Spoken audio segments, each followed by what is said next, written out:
মুশকিলে পড়ে গেছি। যখনও ছিল না তখন ছিলই না, কোনো ভাবনাই ছিল না। এখনো কোথা থেকে এসে আমার ঘর জুড়ে বসলো।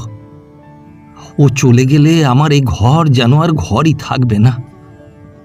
কবিরাজ মশাই, আপনি কি মনে করেন ওকে? ওর ভাগ্যে যদি আয়ু থাকে তাহলে দীর্ঘকাল বাঁচতেও পারে, কিন্তু আয়ুর্বেদে যেরকম লিখছে তাতে তো। বলেন কি? শাস্ত্রে বলছেন, পৈত্তিকান সন্নিপাত যান কফবাত সমুদ্ভবান। আরে থাক থাক, আপনি আর ওই শ্লোকগুলো আওড়াবেন না, ওতে আরো আমার ভয় বেড়ে যায়। এখন কি করতে হবে সেইটা বলে দিন। হ্যাঁ, খুব সাবধানে রাখতে হবে। হ্যাঁ, সে তো ঠিক কথা, কিন্তু কি বিষয়ে সাবধান হতে হবে সেইটা স্থির করে দিয়ে যান। আমি তো পূর্বেই বলেছি, ওকে বাইরে একেবারে যেতে দিতে পারবেন না।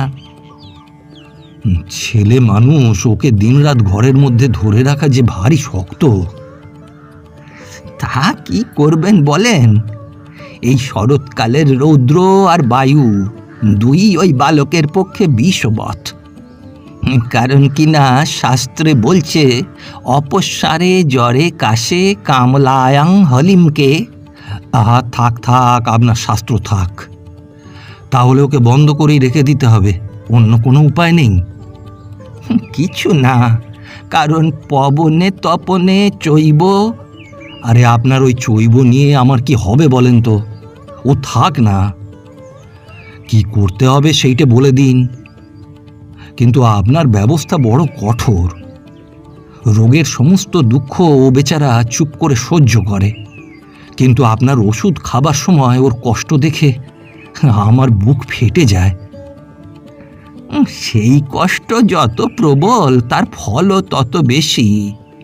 তাই তো মহর্ষি চ্যবন বলেছেন, ভেষজং হিতবাক্যঞ্চ তিক্তং আশু ফলপ্রদং।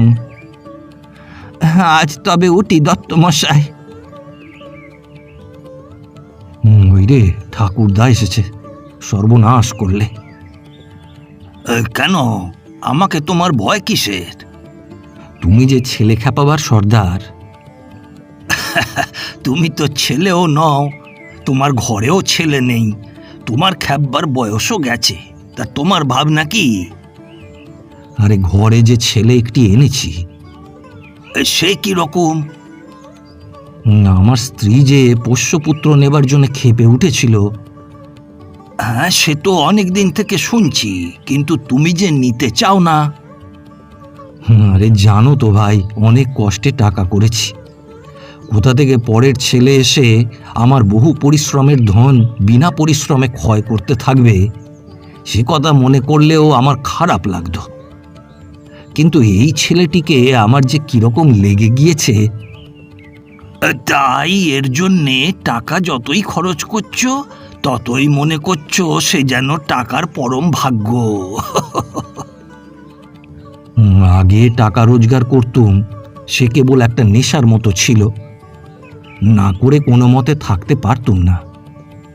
কিন্তু এখন যা টাকা করছি সবই ওই ছেলে পাবে জেনে উপার্জনে ভারী একটা আনন্দ পাচ্ছি। বেশ বেশ ভাই, তা ছেলেটি কোথায় পেলে বলো দেখি। আমার স্ত্রীর গ্রাম সম্পর্ক ভাইপো। ছোটবেলা থেকে বেচারার মা নেই, আবার সেদিন তার বাপও মারা গেছে। আহা, তবে তো আমাকে তার দরকার আছে।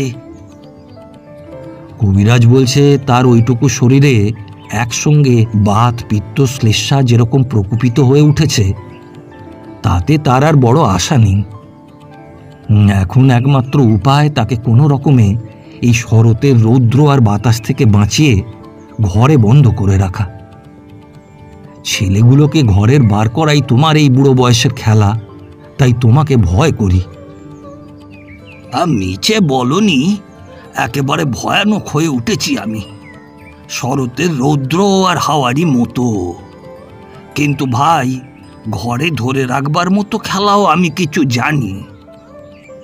আমার কাজকর্ম একটু সেরে আসি, তারপর ওই ছেলেটির সঙ্গে ভাব করে নেব।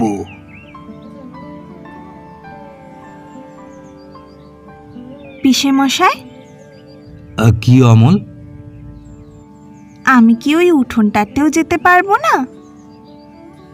না বাবা।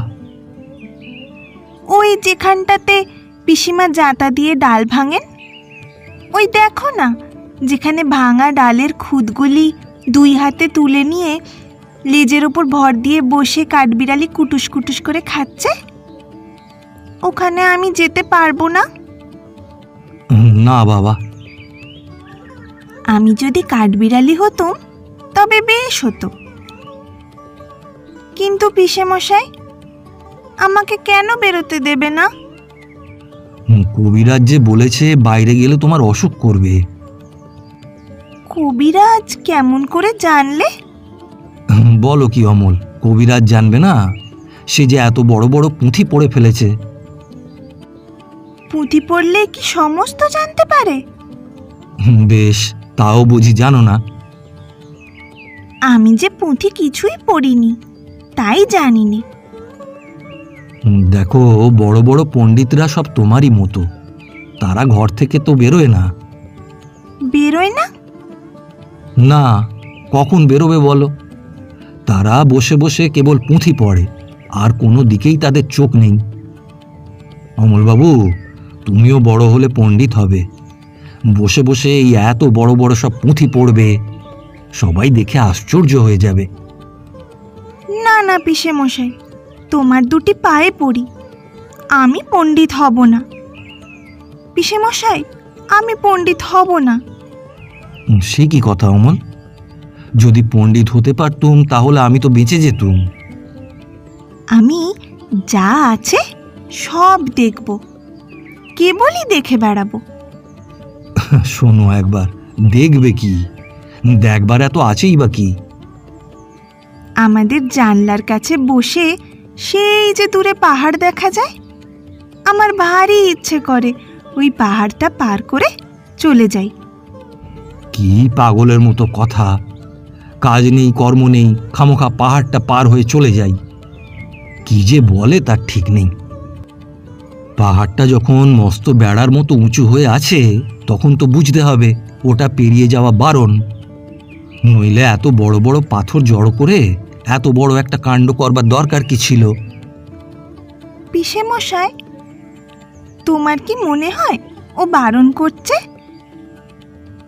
আমার ঠিক বোধ হয় পৃথিবীটা কথা কইতে পারে না, তাই অমনি করে নীল আকাশে হাত তুলে ডাকছে। অনেক দূরের যারা ঘরের মধ্যে বসে থাকে, তারাও দুপুরবেলা একলা জানলার ধারে বসে ওই ডাক শুনতে পায়। পণ্ডিতরা বুঝি শুনতে পায় না? তারা তো আর তোমার মতো খ্যাপা নয়, তারা শুনতে চায়ও না। আমার মতো খ্যাপা আমি কালকে একজনকে দেখেছিলাম। সত্যি নাকি? কিরকম শুনি? তার কাঁধে এক বাঁশের লাঠি, লাঠির আগায় একটা পুঁটুলি বাঁধা, তার বাঁ হাতে একটা ঘটি, পুরানো একজোড়া নাগরা জুতো পরে সেই মাঠের পথ দিয়ে ওই পাহাড়ের দিকেই যাচ্ছিল। আমি তাকে ডেকে জিজ্ঞাসা করলুম, তুমি কোথায় যাচ্ছ? সে বললে, কি জানি, যেখানে হয়। আমি জিজ্ঞাসা করলুম, কেন যাচ্ছ? সে বললে, কাজ খুঁজতে যাচ্ছি। আচ্ছা পিসে মশাই, কাজ কি খুঁজতে হয়? হয় বই কি, কত লোক কাজ খুঁজে বেড়ায়। বেশ তো, আমিও তাদের মতো কাজ খুঁজে বেড়াবো। আর খুঁজে যদি না পাও? খুঁজে যদি না পাই তো আবার খুঁজবো। তারপরে সেই নাগরা জুতো পরা লোকটা চলে গেল। আমি দরজার কাছে দাঁড়িয়ে দাঁড়িয়ে দেখতে লাগলুম। সেই যেখানে ডুমুর গাছের তলা দিয়ে ঝর্ণা বয়ে যাচ্ছে, সেইখানে সে লাঠি নামিয়ে রেখে ঝর্ণার জলে আস্তে আস্তে পা ধুয়ে নিলে। তারপরে পুটুলি খুলে ছাতু বের করে জল দিয়ে মেখে নিয়ে খেতে লাগলো। খাওয়া হয়ে গেলে আবার পুঁটুলি বেঁধে ঘাড়ে করে নিলে। পায়ের কাপড় গুটিয়ে নিয়ে সেই ঝর্ণার ভিতর নেমে জল কেটে কেটে কেমন পার হয়ে গেল। পিসিমাকে বলে রেখেছি ওই ঝর্ণার ধারে গিয়ে একদিন আমি ছাতু খাবো। তা পিসিমা কি বললে? পিসিমা বললেন, তুমি ভালো হও, তারপর তোমাকে ওই ঝর্ণার ধারে নিয়ে গিয়ে ছাতু খাইয়ে আনবো। কবে আমি ভালো হব? আর তো দেরি নেই বাবা। দেরি নেই? ভালো হলেই কিন্তু আমি চলে যাব। কোথায় যাবে? কত বাঁকা বাঁকা ঝর্ণার জলে আমি পা ডুবিয়ে ডুবিয়ে পার হতে হতে চলে যাব। দুপুরবেলায় সবাই যখন ঘরের দরজা বন্ধ করে শুয়ে আছে, তখন আমি কোথায় কত দূরে কেবল কাজ খুঁজে খুঁজে বেড়াতে বেড়াতে চলে যাব। আচ্ছা বেশ, আগে তুমি ভালো হও, তারপরে তুমি। তারপরে আমাকে পণ্ডিত হতে বলো না পিসেমশাই। তুমি কি হতে চাও বলো? এখন আমার কিছু মনে পড়ছে না। আচ্ছা, আমি ভেবে বলবো। কিন্তু তুমি অমন করে যে সে বিদেশি লোককে ডেকে ডেকে কথা বলো না। বিদেশি লোক আমার ভারী ভালো লাগে। যদি তোমাকে ধরে নিয়ে যেত? তাহলে তো সে বেশ হতো, কিন্তু আমাকে তো কেউ ধরে নিয়ে যায় না, সবাই কেবল বসিয়ে রেখে দেয়। আচ্ছা, আমার কাজ আছে, আমি চললুম। কিন্তু বাবা দেখো, বাইরে যেন বেরিয়ে যেও না। যাব না। কিন্তু পিসেমশাই, রাস্তার ধারের এই ঘরটিতে আমি বসে থাকব।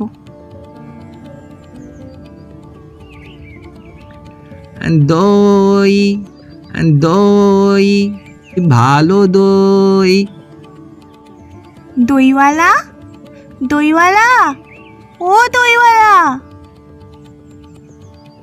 ডাকছো কেন? দই কিনবে? কেমন করে কিনবো? আমার তো পয়সা নেই।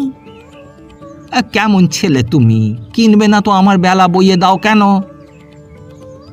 আমি যদি তোমার সঙ্গে চলে যেতে পারতুম তো যেতুম। হ্যাঁ, আমার সঙ্গে? হ্যাঁ, তুমি যে কত দূর থেকে হাঁকতে হাঁকতে চলে যাচ্ছ, শুনে আমার মন কেমন করছে। দাঁড়াও, বাঁকটা দামাই। বাবা, তুমি এখানে বসে কি করছো? কবিরাজ আমাকে বেরোতে বারণ করেছে, তাই আমি সারাদিন এইখানেই বসে থাকি। আহা বাছা, তোমার কি হয়েছে? আমি জানি নে, আমি তো কিচ্ছু পড়িনি, তাই আমি জানি না আমার কি হয়েছে। দইওয়ালা, তুমি কোথা থেকে আসছো? এই আমাদের গ্রাম থেকে আসছি। তোমাদের গ্রাম? অনেক দূরে তোমাদের গ্রাম।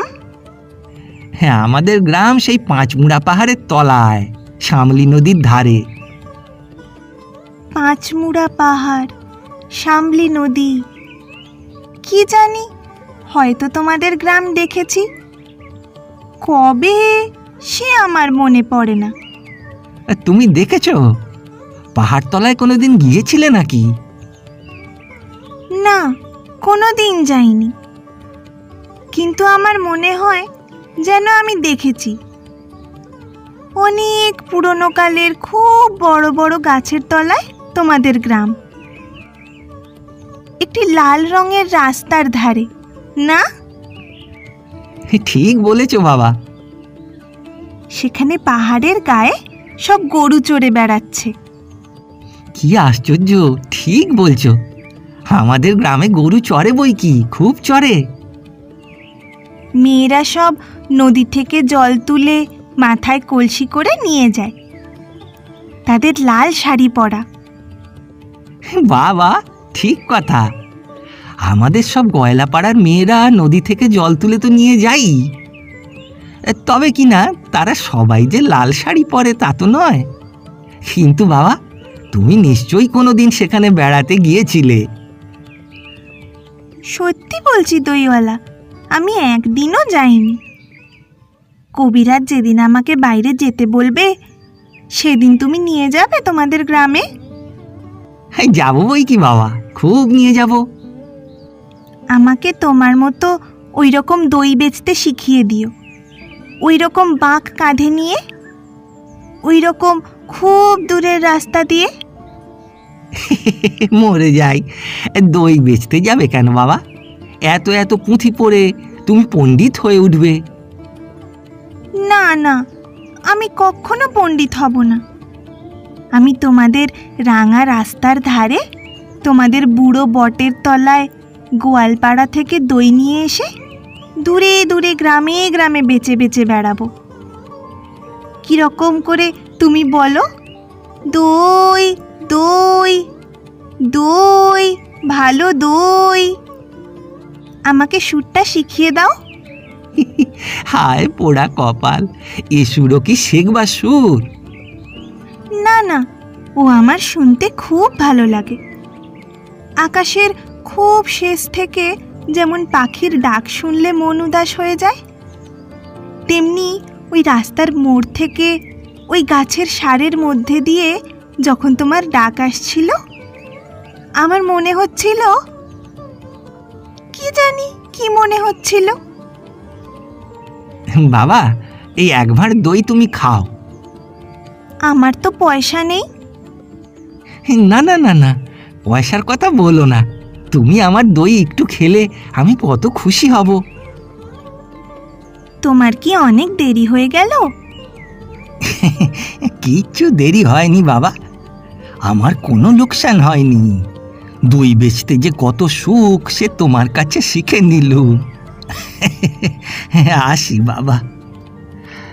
দই দই, ভালো দই। দই দই দই, ভালো দই। সেই পাঁচমুড়া পাহাড়ের তলায় সামলি নদীর ধারের গয়লাদের বাড়ির দই।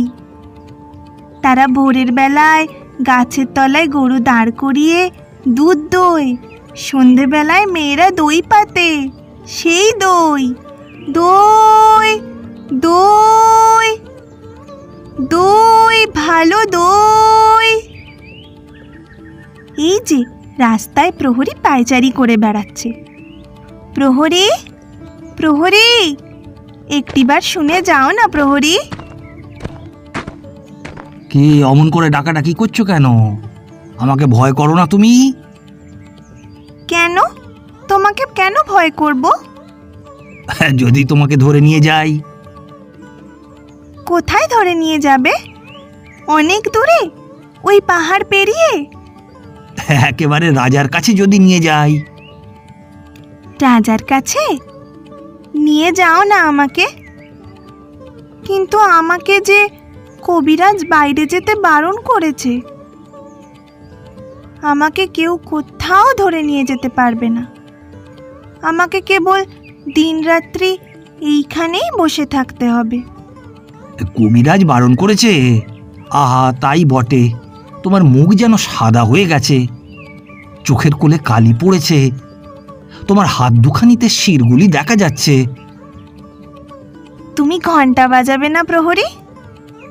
এখনো সময় হয়নি। কেউ বলে সময় বয়ে যাচ্ছে, কেউ বলে সময় হয়নি। আচ্ছা, তুমি ঘন্টা বাজিয়ে দিলেই তো সময় হবে। সে কি হয়? সময় হলে তবে আমি ঘন্টা বাজিয়ে দিই। বেশ লাগে তোমার ঘন্টা, আমার শুনতে ভারী ভালো লাগে। দুপুরবেলা আমাদের বাড়িতে যখন সকলেরই খাওয়া হয়ে যায়, পিসেমশাই কোথায় কাজ করতে বেরিয়ে যান, পিসিমা রামায়ণ পড়তে পড়তে ঘুমিয়ে পড়েন, আমাদের খুদে কুকুরটা উঠোনের ওই কোণের ছায়ায় লেজের মধ্যে মুখ গুজে ঘুমোতে থাকে, তখন তোমার ওই ঘন্টা বাজে, ঢং ঢং ঢং ঢং ঢং ঢং। তোমার ঘন্টা কেন বাজে? ঘন্টা এই কথা সবাইকে বলে, সময় বসে নেই, সময় কেবলই চলে যাচ্ছে। কোথায় চলে যাচ্ছে? কোন দেশে? সেই কথা কেউ জানে না। সে দেশ বুঝি কেউ দেখে আসেনি? আমার ভারী ইচ্ছে করছে ওই সময়ের সঙ্গে চলে যাই, যে দেশের কথা কেউ জানে না, সেই অনেক দূরে। সে দেশে সবাইকে যেতে হবে বাবা। আমাকেও যেতে হবে? হবে বই কি। কিন্তু কবিরাজ আমাকে যে বাইরে যেতে বারণ করেছে। কোন দিন কবিরাজি হয়তো স্বয়ং হাতে ধরে নিয়ে যাবেন।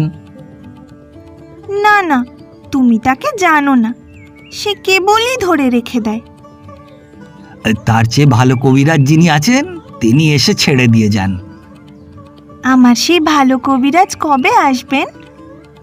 আমার যে আর বসে থাকতে ভালো লাগছে না।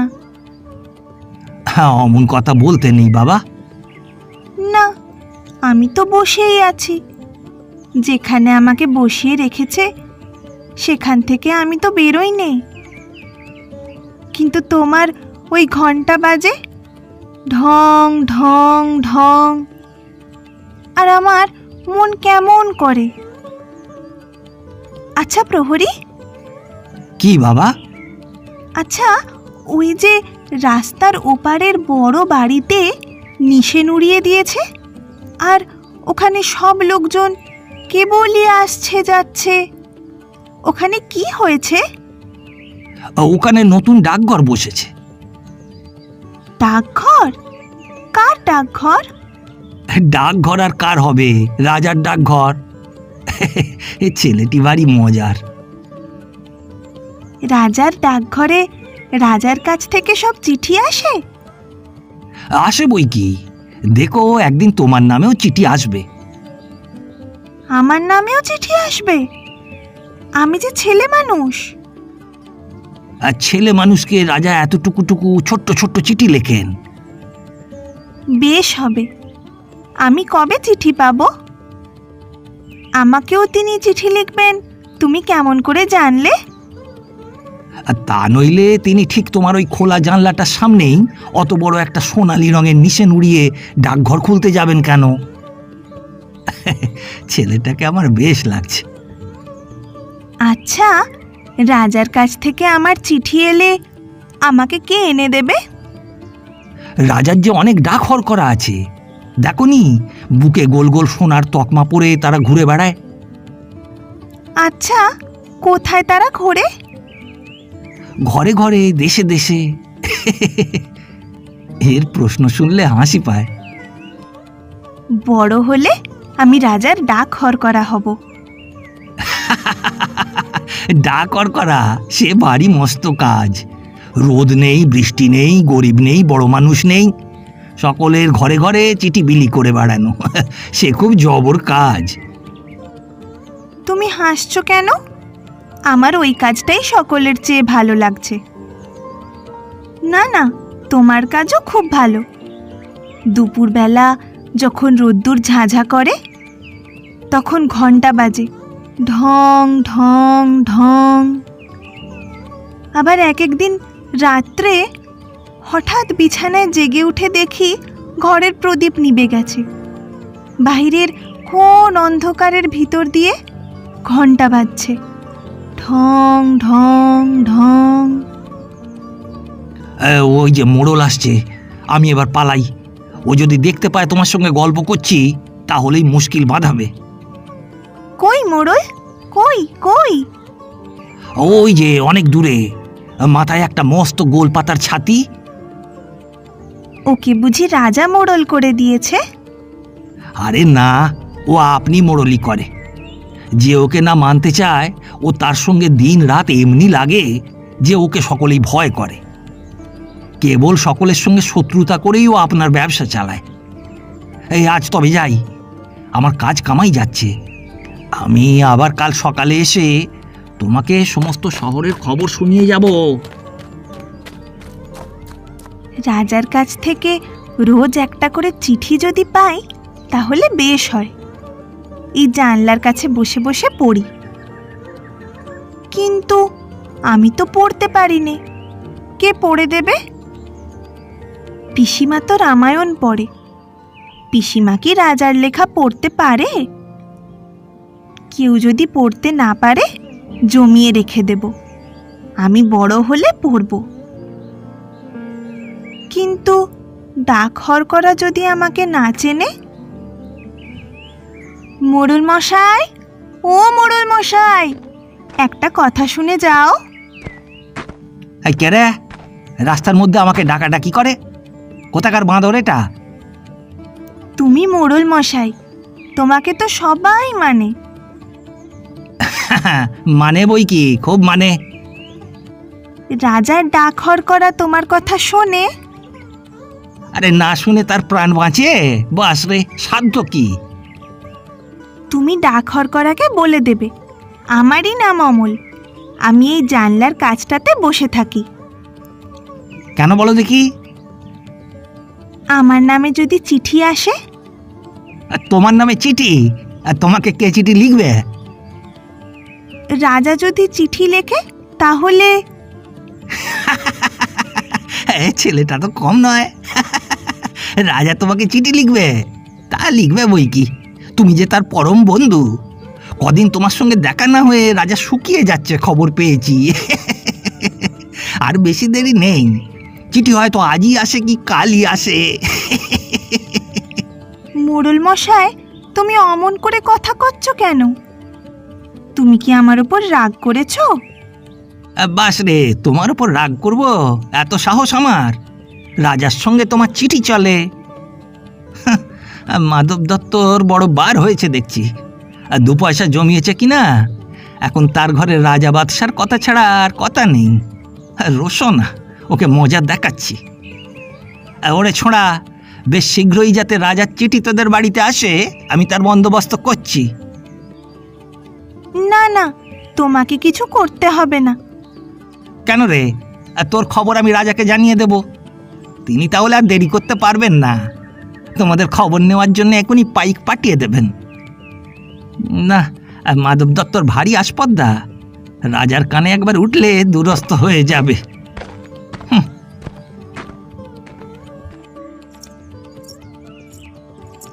কে তুমি মল ঝমঝম করতে করতে চলেছ? একটু দাঁড়াও না ভাই। আমার কি দাঁড়াবার জো আছে? বেলা বয়ে যায় যে। তোমার দাঁড়াতে ইচ্ছে করছে না? আমারও এখানে আর বসে থাকতে ইচ্ছে করে না। তোমাকে দেখে আমার মনে হচ্ছে যেন সকালবেলাকার তারা। তোমার কি হয়েছে বলো তো? জানি নে কি হয়েছে, কবিরাজ আমাকে বেরোতে বারণ করেছে। আহা, তবে বেরিও না। কবিরাজের কথা মেনে চলতে হয়, দুরন্তপনা করতে নেই, তাহলে লোকে দুষ্টু বলবে। বাইরের দিকে তাকিয়ে তোমার মন ছটফট করছে, আমি বরঞ্চ তোমার এই আধখানা দরজা বন্ধ করে দিই। না না, বন্ধ করো না। এখানে আমার আর সব বন্ধ, কেবল এইটুকু খোলা। তুমি কে বলো না? আমি তো তোমাকে চিনি নে। আমি সুধা। সুধা? জানো না, আমি এখানকার মালিনীর মেয়ে। তুমি কি করো? সাজি ভরে ফুল তুলে নিয়ে এসে মালা গাঁথি। এখন ফুল তুলতে চলেছি। ফুল তুলতে চলেছ? তাই তোমার পা দুটি অমন খুশি হয়ে উঠেছে। যতই চলেছ মল বাজছে, ঝম ঝম ঝম। আমি যদি তোমার সঙ্গে যেতে পারতুম, তাহলে উঁচু ডালে যেখানে দেখা যায় না, সেইখান থেকে আমি তোমাকে ফুল পেড়ে দিতুম। তাই বই কি, ফুলের খবর আমার চেয়ে তুমি নাকি বেশি জানো? জানি, আমি খুব জানি। আমি 7 ভাই চম্পার খবর জানি। আমার মনে হয় আমাকে যদি সবাই ছেড়ে দেয়, তাহলে আমি চলে যেতে পারি খুব ঘন বনের মধ্যে, যেখানে রাস্তা খুঁজে পাওয়া যায় না। সরু ডালের সব আগায় যেখানে মনুয়া পাখি বসে বসে দোলা খায়, সেইখানে আমি চাপা হয়ে ফুটতে পারি। তুমি আমার পারুল দিদি হবে? কি বুদ্ধি তোমার! পারুল দিদি আমি কি করে হব? আমি যে সুধা, আমি শশী মালিনীর মেয়ে। আমাকে রোজ এত এত মালা গাঁথতে হয়। আমি যদি তোমার মতো এখানে বসে থাকতে পারতুম তাহলে কেমন মজা হতো। তাহলে সমস্ত দিন কি করতে? আমার বেনে বউ পুতুল আছে, তার বিয়ে দিতুম। আমার পুষি মেনি আছে, তাকে নিয়ে। যাই, বেলা বয়ে যাচ্ছে, দেরি হলে ফুল আর থাকবে না। আমার সঙ্গে আর একটু গল্প করো না, আমার খুব ভালো লাগছে। আচ্ছা বেশ, তুমি দুষ্টুমি করো না, লক্ষ্মী ছেলে হয়ে এইখানে স্থির হয়ে বসে থাকো। আমি ফুল তুলে ফেরবার পথে তোমার সঙ্গে গল্প করে যাব। আর আমাকে একটি ফুল দিয়ে যাবে? ফুল অমনি কেমন করে দেব? দাম দিতে হবে যে। আমি যখন বড় হব তখন তোমাকে দাম দেব। আমি কাজ খুঁজতে চলে যাব ওই ঝর্ণা পার হয়ে, তখন তোমাকে দাম দিয়ে যাব। আচ্ছা বেশ, তুমি তাহলে ফুল তুলে আসবে? আসবো। আসবে? আসবো। আমাকে ভুলে যাবে না? আমার নাম অমল, মনে থাকবে তোমার? না, ভুলবো না, দেখো মনে থাকবে।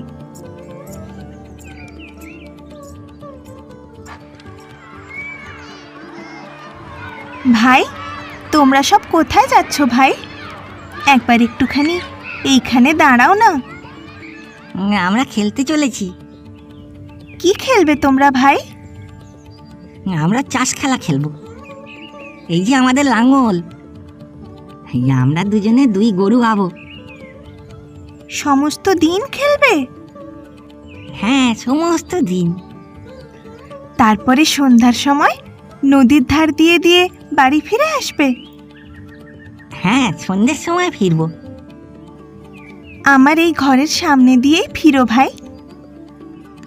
তুমি বেরিয়ে এসো না, খেলবে চলো। কবিরাজ আমাকে বেরিয়ে যেতে মানা করেছে। কবিরাজ? কবিরাজের মানা তুমি শোনো বুঝি? চল ভাই চল, আমাদের দেরি হয়ে যাচ্ছে। না ভাই, তোমরা আমার এই জানলার সামনে রাস্তায় দাঁড়িয়ে একটু খেলা করো, আমি একটু দেখি। এখানে কি নিয়ে খেলবো? এই যে আমার সব খেলনা পড়ে রয়েছে, এসব তোমরাই নাও ভাই। ঘরের ভিতরে একলা খেলতে ভালো লাগে না, এসব ধুলোয় ছড়ানো পড়েই থাকে, এ আমার কোনো কাজে লাগে না। বাহ বাহ বাহ, কি চমৎকার খেলনা। হ্যাঁ, আরে এই যে জাহাজ, এই দেখ জটাই বুড়ি, দেখছিস ভাই কেমন সুন্দর সেপাই। এই সব তুমি আমাদের দিয়ে দিলে, তোমার কষ্ট হচ্ছে না? না, কিছু কষ্ট হচ্ছে না, সব তোমাদের দিলুম। আর কিন্তু ফিরিয়ে দেব না। না, ফিরিয়ে দিতে হবে না। কেউ তো বকবে না? কেউ না, কেউ না। কিন্তু রোজ সকালে তোমরা এই খেলনাগুলো নিয়ে আমার এই দরজার সামনে খানিকক্ষণ ধরে খেলো, আবার এগুলো যখন পুরনো হয়ে যাবে আমি নতুন খেলনা আনিয়ে দেব। বেশ ভাই, আমরা রোজ এখানে খেলে যাব। ও ভাই, সিপাহীগুলোকে এখানে সব সাজা, আমরা লড়াই লড়াই খেলি। বন্দুক কোথায় পাই? ওই যে একটা মস্ত সরকাঠি পড়ে আছে, ওইটাকে ভেঙে ভেঙে নিয়ে আমরা বন্দুক বানাই। কিন্তু ভাই, তুমি যে ঘুমিয়ে পড়ছো। হ্যাঁ, আমার ভারী ঘুম পেয়ে আসছে, জানি না কেন আমার থেকে থেকে ঘুম পায়। অনেকক্ষণ বসে আছি আমি, আর বসে থাকতে পারছি না, আমার পিঠ ব্যথা করছে। এখন যে সবে 1 প্রহর বেলা, এখনই তোমার ঘুম পায় কেন? ওই শোনো, 1 প্রহরের ঘন্টা বাজছে। হ্যাঁ, ওই যে বাজছে, ঢং ঢং ঢং, আমাকে ঘুমোতে যেতে ডাকছে। তবে আমরা এখন যাই, আবার কাল সকালে আসবো। যাবার আগে তোমাদের একটা কথা আমি জিজ্ঞাসা করি ভাই।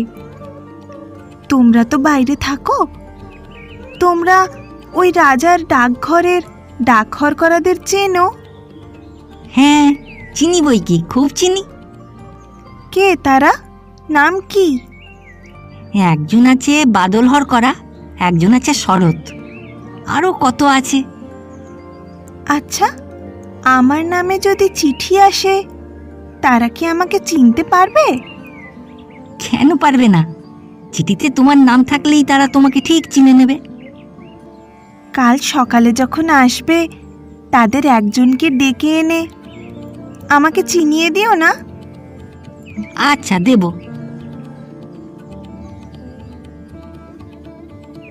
পিসে মশাই, আজ আমার সেই জানলার কাছেও যেতে পারবো না? কবিরাজ বারণ করেছে।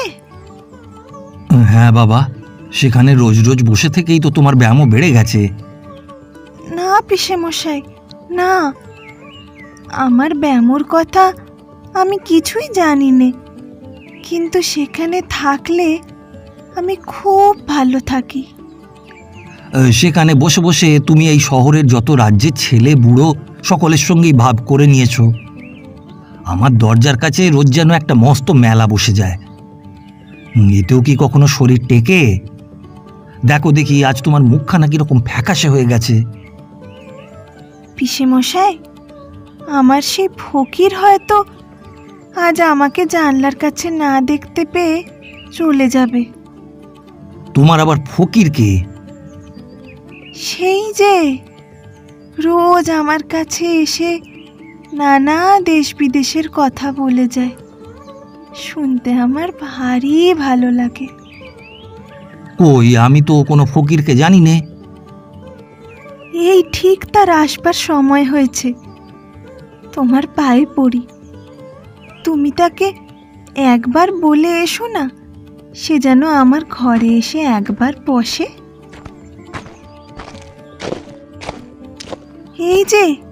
এই যে ফকির, এসো, আমার বিছানায় এসে বসো।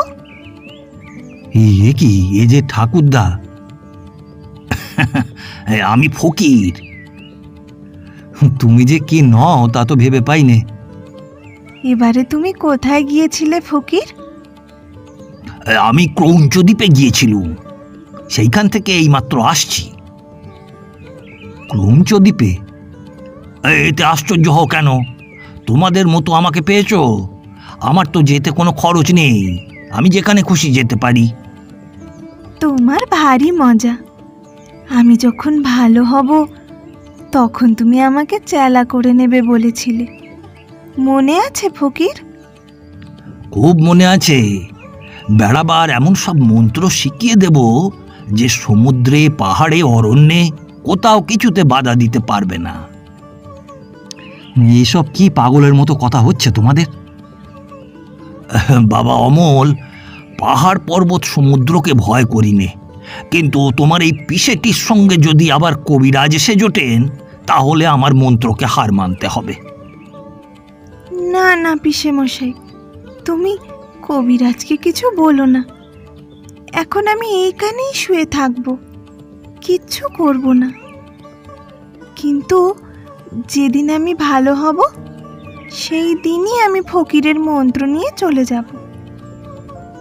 নদী, পাহাড়, সমুদ্রে আমাকে আর ধরে রাখতে পারবে না। ছি বাবা, কেবলই অমন যাই যাই করতে নেই, শুনলে আমার মন কেমন খারাপ হয়ে যায়।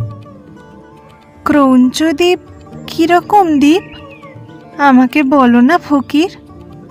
সে ভারী আশ্চর্য জায়গা, সে পাখিদের দেশ। সেখানে মানুষ নেই, তারা কথা কয় না, চলে না, তারা গান গায় আর ওড়ে। বাহ, কি চমৎকার!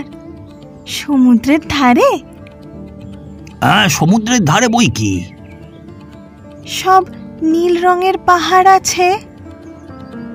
আরে নীল পাহাড়েই তো তাদের বাসা। সন্ধ্যের সময় সেই পাহাড়ের ওপর সূর্যাস্তের আলো এসে পড়ে, আর ঝাঁকে ঝাঁকে সবুজ রঙের পাখি তাদের বাসায় ফিরে আসতে থাকে। সেই আকাশের রঙে, পাখির রঙে, পাহাড়ের রঙে সে এক কাণ্ড হয়ে ওঠে। পাহাড়ে ঝর্ণা আছে? বিলক্ষণ! ঝর্ণা না থাকলে কি চলে? একেবারে হিরে গালিয়ে ঢেলে দিচ্ছে। আর তার কি নৃত্য! নুড়িগুলোকে ঠুংঠাং ঠুংঠাং করে বাজাতে বাজাতে কেবলই কলকল ঝরঝর করতে করতে ঝর্ণাটি সমুদ্রের মধ্যে গিয়ে ঝাঁপ দিয়ে পড়ছে। কোনো কবিরাজের বাবার সাধ্য নেই তাকে এক দণ্ড কোথাও আটকে রাখে। পাখিগুলো আমাকে নিতান্ত তুচ্ছ একটা মানুষ বলে যদি এক ঘরে করে না রাখতো, তাহলে ওই ঝর্ণার ধারে তাদের হাজার হাজার বাসার এক পাশে বাসা বেঁধে সমুদ্রের ঢেউ দেখে দেখে সমস্ত দিনটা কাটিয়ে দিতুম। আমি যদি পাখি হতাম তাহলে তাহলে একটা ভারী মুশকিল হতো। শুনলুম তুমি নাকি দইওয়ালাকে বলে রেখেছো বড় হলে তুমি দই বিক্রি করবে। তা পাখিদের মধ্যে তোমার দইয়ের ব্যবসাটা তেমন বেশ জমতো না, বোধ হয় ওতে তোমার কিছু লোকসানি হতো। ওহ, আর তো আমার চললো না, আমাকে শুদ্ধ তোমরা খেপিয়ে দেবে দেখছি। আমি চললুম। পিসেমশাই, আমার দইওয়ালা এসে চলে গেছে? হ্যাঁ, গেছে বই কি। তোমার ওই শখের ফকিরের তল্পি বয়ে ক্রৌঞ্চদ্বীপের পাখির বাসায় উড়ে বেড়ালে তার তো আর পেট চলে না। সে তোমার জন্য এক ভাঁড় দই রেখে গেছে। বলে গেছে তাদের গ্রামে তার বঞ্ঝির বিয়ে, তাই সে কলমিপাড়ায় বাঁশির ফরমাস দিতে যাচ্ছে, তাই বড় ব্যস্ত আছে। সে যে বলেছিল আমার সঙ্গে তার ছোট বোনঝিটির বিয়ে দেবে। ও, তবে তো বড় মুশকিল দেখছি। বলেছিল সে আমার লাল টুকটুকে বউ হবে। তার নাকে নোলক, তার লাল ডুরে শাড়ি। সে সকালবেলা নিজে হাতে কালো গরু দুয়ে নতুন মাটির ভাঁড়ে আমাকে ফেনা শুদ্ধ দুধ খাওয়াবে, আর সন্ধ্যের সময় গোয়াল ঘরে প্রদীপ দেখিয়ে এসে আমার কাছে বসে সাত ভাই চম্পার গল্প করবে। বাবা, খাসা বউ তো! আমি যে ফকির মানুষ, আমারই লোভ হয়। তা বাবা, ভয় নেই, এবারকার মতো বিয়ে দিক না। আমি তোমাকে বলছি, তোমার দরকার হলে কোনোদিন ওর ঘরে বঞ্ঝির অভাব হবে না। আরে যাও যাও, আর তো পারা যায় না।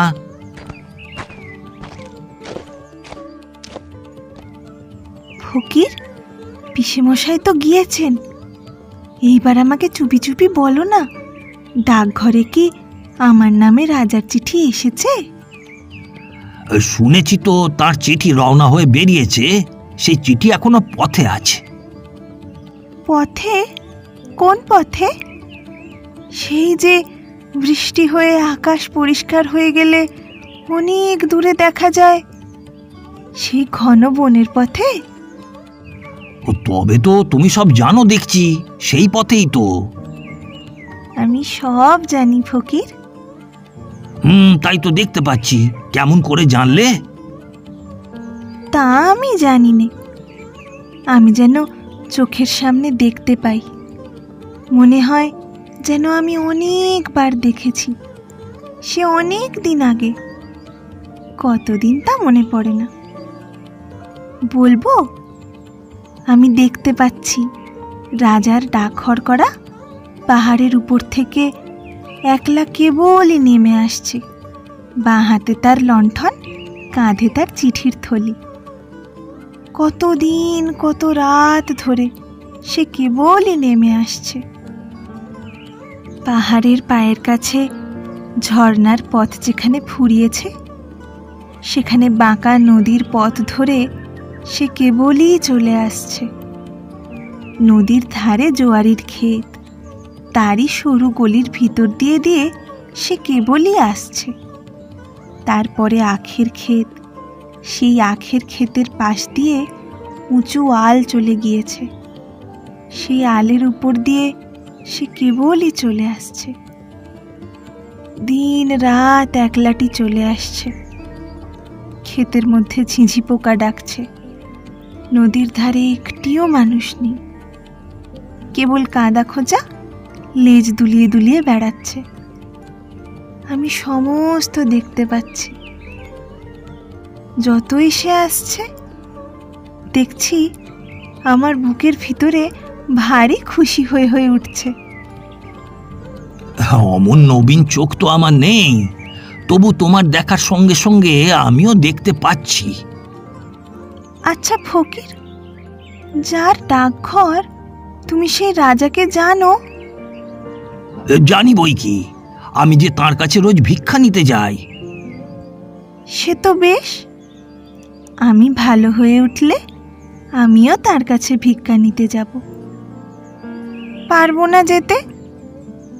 বাবা, তোমার আর ভিক্ষার দরকার হবে না, তিনি তোমাকে যা দেবেন অমনিই দিয়ে দেবেন। না না, আমি তার দরজার সামনে পথের ধারে দাঁড়িয়ে জয় হোক বলে ভিক্ষা চাইব। আমি খঞ্জনি বাজিয়ে নাচবো, সে বেশ হবে না? সে খুব ভালো হবে। তোমাকে সঙ্গে করে নিয়ে গেলে আমারও পেট ভরে ভিক্ষা মিলবে। তুমি কি ভিক্ষা চাইবে? আমি বলবো, আমাকে তোমার ডাক হরকরা করে দাও। আমি অমনি লণ্ঠন হাতে ঘরে ঘরে তোমার চিঠি বিলি করে বেড়াবো। জানো ফকির, আমাকে একজন বলেছে আমি ভালো হয়ে উঠলে সে আমাকে ভিক্ষা করতে শেখাবে। আমি তার সঙ্গে যেখানে খুশি ভিক্ষা করে বেড়াবো। কে বলো দেখি? ছিদাম। কোন ছিদাম? সেই যে অন্ধ খোঁড়া, সে রোজ আমার জানলার কাছে আসে। ঠিক আমার মতো একজন ছেলে তাকে চাকার গাড়িতে করে ঠেলে ঠেলে নিয়ে বেড়ায়। আমি তাকে বলেছি আমি ভালো হয়ে উঠলে তাকে ঠেলে ঠেলে নিয়ে বেড়াবো। সে তো বেশ মজা হবে দেখছি। সেই আমাকে বলেছে কেমন করে ভিক্ষা করতে হয় আমাকে শিখিয়ে দেবে।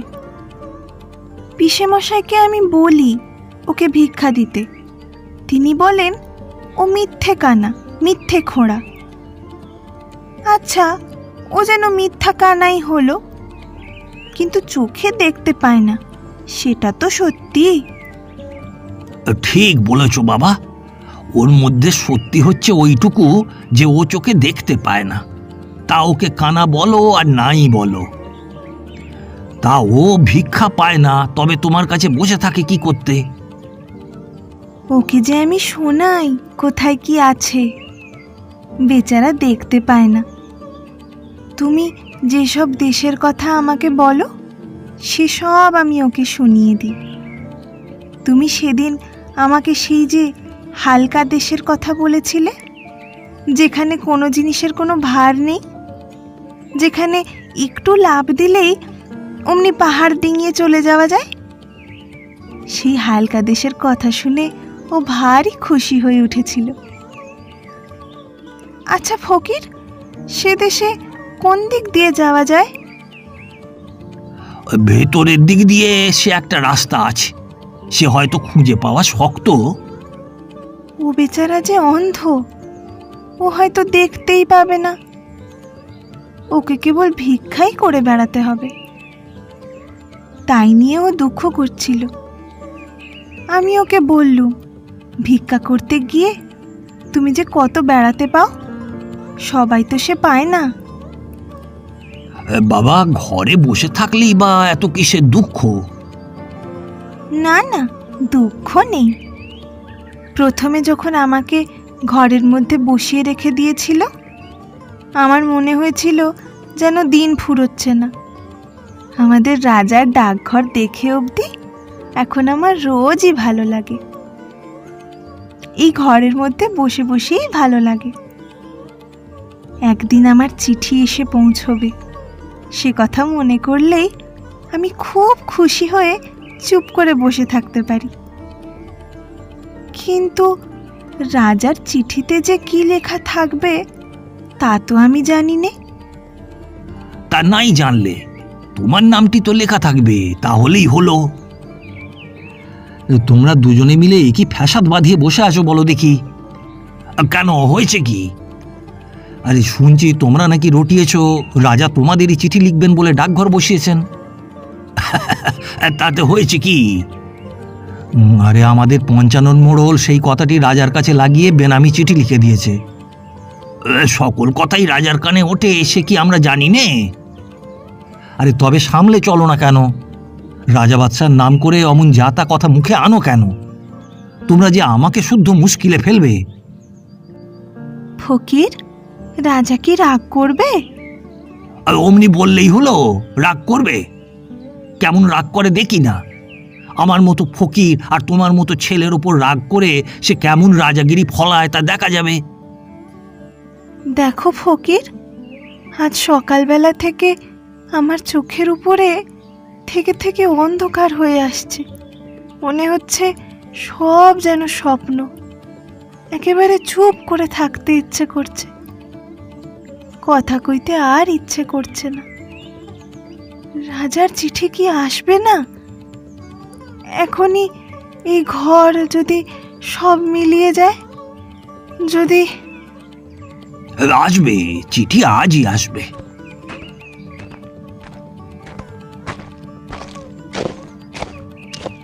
কি আজ কেমন ঠেকছে? কবিরাজ মশাই, আজ খুব ভালো বোধ হচ্ছে। মনে হচ্ছে যেন সব বেদনা চলে গেছে। ওই হাসিটি তো ভালো ঠেকছে না। ওই যে বলছে খুব ভালো বোধ হচ্ছে, ওইটাই হলো খারাপ লক্ষণ। আমাদের চক্রধর দত্ত বলছেন। দোহাই কবিরাজ মশাই, চক্রধর দত্তের কথা রেখে দিন। এখন বলুন ব্যাপারখানা কি? বোধ হচ্ছে আর ধরে রাখা যাবে না। আমি তো নিষেধ করে গিয়েছিলুম, কিন্তু বোধ হচ্ছে বাইরের হাওয়া লেগেছে। না কবিরাজ মশাই, আমি ওকে খুব করেই চারিদিক থেকে আগলে সামলে রেখেছি। ওকে বাইরে যেতে দিইনি, দরজা তো প্রায়ই বন্ধই রাখি। হঠাৎ আজ একটা কেমন হাওয়া দিয়েছে, আমি দেখে এলুম। তোমাদের সদর দরজার ভিতর দিয়ে হু হু করে হাওয়া বইছে। ওটা একেবারেই ভালো নয়। ও দরজাটা বেশ ভালো করে তালা চাবি বন্ধ করে দাও। না হয় দিন 2-3 তোমাদের এখানে লোক আনাগোনা বন্ধই থাক না। যদি কেউ এসে পড়ে, খিড়কি দরজা আছে। ওই যে জানলা দিয়ে সূর্যাস্তের আভাটা আসছে, ওটাও বন্ধ করে দাও। ওতে রোগীকে বড় জাগিয়ে রেখে দেয়। অমল চোখ বুজে রয়েছে, বোধহয় ঘুমোচ্ছে। ওর মুখ দেখে মনে হয় যেন। কবিরাজ মশাই, যে আপনার নয় তাকে ঘরে এনে রাখলুম, তাকে ভালোবাসলুম। এখন বুঝি আর তাকে রাখতে পারবো না। ও কি, তোমার ঘরে যে মোড়ল আসছে? এ কি উৎপাত! আমি আসি ভাই, কিন্তু তুমি যাও, এখনই ভালো করে দরজাটা বন্ধ করে দাও। আমি বাড়ি গিয়েই একটা 20 বড়ি পাঠিয়ে দিচ্ছি। সেইটে খাইয়ে দেখো, যদি রাখবার হয় তো সেইটেতেই টেনে রাখতে পারবে। কিরে ছোঁড়া, আরে আরে চুপ চুপ। না ফকির, তুমি ভাবছো আমি ঘুমোচ্ছি। আমি ঘুমোইনি, আমি সব শুনছি।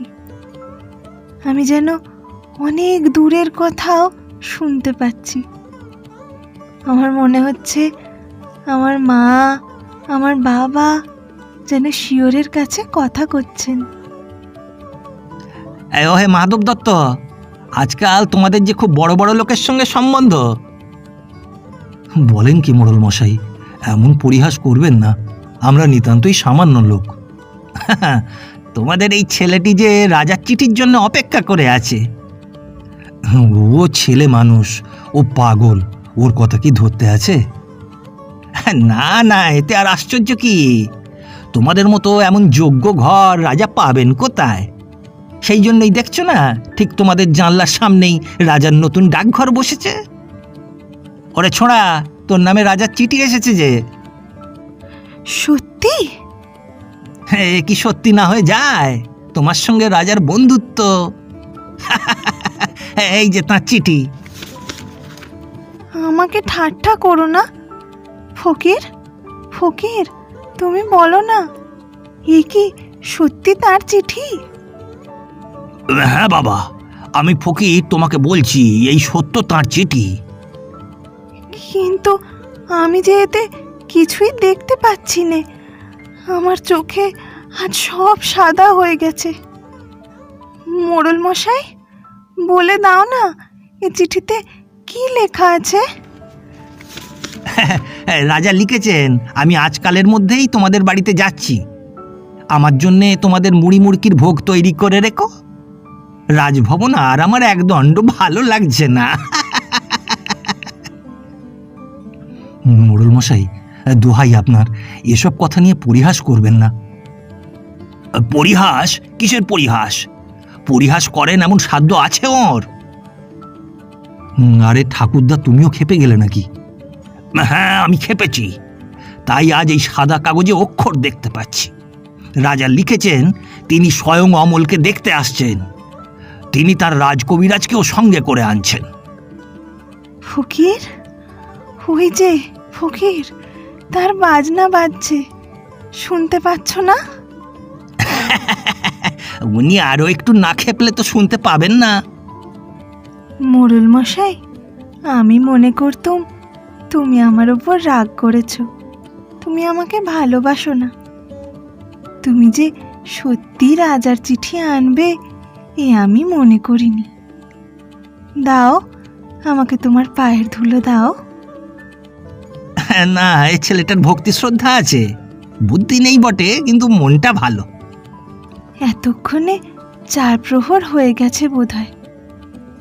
ওই যে ঢং ঢং ঢং ঢং ঢং ঢং, সন্ধ্যা তারা কি উঠেছে ফকির? আমি কেন দেখতে পাচ্ছি নে? ওরা যে জানলা বন্ধ করে দিয়েছে, আমি খুলে দিচ্ছি। ও কি এ কি উৎপাত? হলোদার, কে তোমরা? হলোদার? মোড়ল মশাই, এ তো ডাকাত নয়। এই কে রে? আমি পঞ্চানন মোড়ল। তোদের মনে ভয় নেই নাকি? দেখো একবার, শব্দ থেমেছে। পঞ্চাননের আওয়াজ পেলে আর রক্ষে নেই, যত বড় ডাকাতি হোক না। দ্বার যে ভেঙে ফেলেছে, তাই আর শব্দ নেই। আরে এই যে রাজদূত, মহারাজ আজ রাত্রে আসবেন। কি সর্বনাশ! কত রাত্রে দূত? কত রাত্রে? আজ 2 প্রহর রাত্রে। যখন আমার বন্ধু প্রহরী নগরের সিংহদ্বারে ঘণ্টা বাজাবে, ঢং ঢং ঢং ঢং ঢং ঢং, তখন? হ্যাঁ, তখন রাজা তার বালক বন্ধুটিকে দেখবার জন্যে তার সকলের চেয়ে বড় কবিরাজকে পাঠিয়েছেন। এ কি, চারিদিকে সমস্তই যে বন্ধ। খুলে দাও, খুলে দাও, যত দ্বার জানলা আছে সব খুলে দাও। বাবা, কেমন বোধ করছো? খুব ভালো, খুব ভালো কবিরাজ মশাই। আমার আর কোনো অসুখ নেই, কোনো বেদনা নেই। সব খুলে দিয়েছ, সব তারাগুলি দেখতে পাচ্ছি। অন্ধকারের ওপারকার সব তারা। অর্ধরাত্রে যখন রাজা আসবেন, তখন তুমি বিছানা ছেড়ে উঠে তার সঙ্গে বেরোতে পারবে? পারবো, আমি পারবো। বেরোতে পারলে আমি বাঁচি। আমি রাজাকে বলবো, এই অন্ধকার আকাশে ধ্রুবতারাটিকে দেখিয়ে দাও। আমি সে তারা বোধহয় কতবার দেখেছি, কিন্তু সে যে কোনটা সে তো আমি চিনি নে। তিনি সব চিনিয়ে দেবেন। এই ঘরটি রাজার আগমনের জন্য পরিষ্কার করে ফুল দিয়ে সাজিয়ে রাখো। আর ওই লোকটিকে তো এই ঘরে রাখা চলবে না। না না কবিরাজ মশাই, উনি আমার বন্ধু। তোমরা যখন আসনি, উনিই আমাকে রাজার চিঠি এনে দিয়েছিলেন। আচ্ছা বাবা, উনি যখন তোমার বন্ধু, তখন উনিও এ ঘরে রইলেন। বাবা, রাজা তোমাকে ভালোবাসেন, তিনি স্বয়ং আজ আসছেন। তার কাছে আজ কিছু প্রার্থনা করো। হ্যাঁ, আমাদের অবস্থা তো ভালো নয়, জানো তো সব। সে আমি ঠিক করে রেখেছি পিসে মশাই, সে তোমার কোনো ভাবনা নেই। কি ঠিক করেছো বাবা? আমি তার কাছে চাইব তিনি যেন আমাকে তার ডাকঘরের হরকরা করে নেন। আমি দেশে দেশে ঘরে ঘরে তার চিঠি বিলি করব। হায় আমার কপাল! পিসে মশাই, রাজা আসবেন, তার জন্যে কি ভোগ তৈরি রাখবে? তিনি বলে দিয়েছেন তোমাদের এখানে তার মুড়ি মুড়কির ভোগ হবে। মুড়ি মুড়কি? মোড়ল মশাই, তুমি তো আগেই বলে দিয়েছিলে। রাজার সব খবরই তুমি জানো, আমরা তো কিছুই জানতুম না। আমার বাড়িতে যদি লোক পাঠিয়ে দাও তাহলে রাজার জন্য ভালো ভালো কিছু। কোনো দরকার নেই, এইবার তোমরা সকলে স্থির হও। এলো এলো, ওর ঘুম এলো। আমি বালকের শিয়রের কাছে বসবো, ওর ঘুম আসছে। প্রদীপের আলো নিভিয়ে দাও। এখন আকাশের তারাটি থেকে আলো আসুক, ওর ঘুম এসেছে। ঠাকুরদা, তুমি এমন মূর্তিটির মতো হাত জোড় করে নীরব হয়ে আছো কেন? হ্যাঁ, আমার কেমন ভয় হচ্ছে। এ যা দেখছি, এসব কি ভালো লক্ষণ? এরা আমার ঘর অন্ধকার করে দিচ্ছে কেন? তারার আলোতে আমার কি হবে? চুপ করো অবিশ্বাসী, কথা কয়ো না। অমল, ও ঘুমিয়ে পড়েছে। আমি যে ওর জন্য ফুল এনেছি, ওর হাতে কি দিতে পারবো না? আচ্ছা, দাও তোমার ফুল। ও কখন জাগবে? এখনই, যখন রাজা এসে ওকে ডাকবেন। তখন তোমরা ওকে একটি কথা কানে কানে বলে দেবে। কি বলবো? বলো যে সুধা তোমাকে ভোলেনি।